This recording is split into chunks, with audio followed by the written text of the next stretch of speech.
Fantastic narrative, Ben. I really like the story you've written. You have definitely met the learning intention for this task. It is evident in your story that you know how to write a narrative. You've introduced the setting and main characters right at the start, and you've also identified a beginning and end with a problem that was eventually resolved. You composed full-length sentences and structured your writing in paragraphs. I've also noticed that you've done some revising and self-editing by adding capital letters at the beginning of your sentences and for people's names. The description you've included in your writing is great at times. The opening sentence, "One dark, stormy night," is incredible. The use of adjectives really helps describe the setting to the reader. Your next sentence, however, when introducing Flappy's friend Max, is a little less descriptive. You've only said, "Flappy had a friend. He was a boy named Max." That sentence is a good start, but next time I would like to see you provide the reader with a little more detail about Max.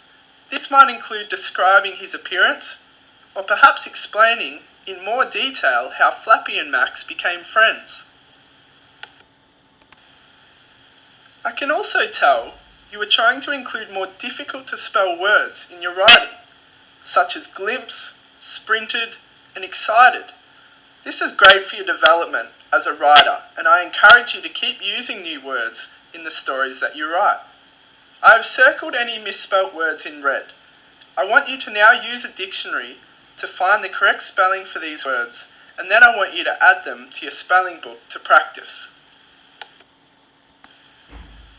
If you look at the final sentence of the second paragraph, you have written, "They run as fast as they could over to the glimpse of light."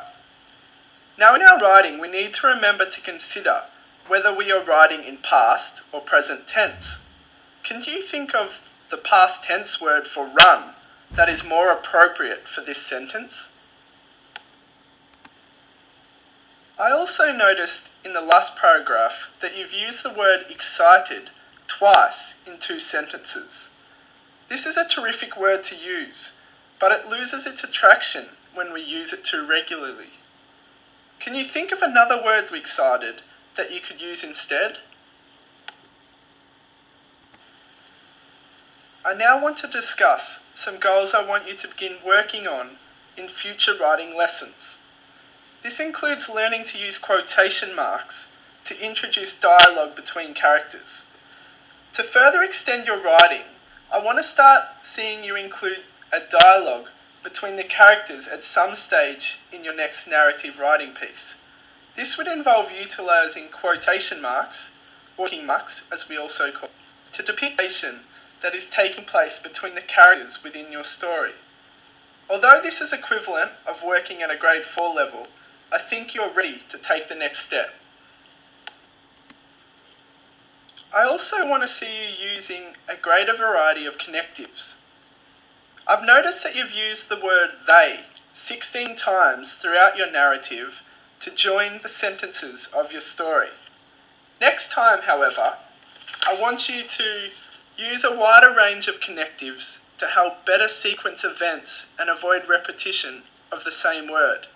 This could include the use of time connectives, such as before, after, next, just then, shortly, eventually, or cause and effect connectives, such as because, therefore, so, consequently, as a result of, or we could also use contrasting connectives, such as however, alternatively, although, except, and less.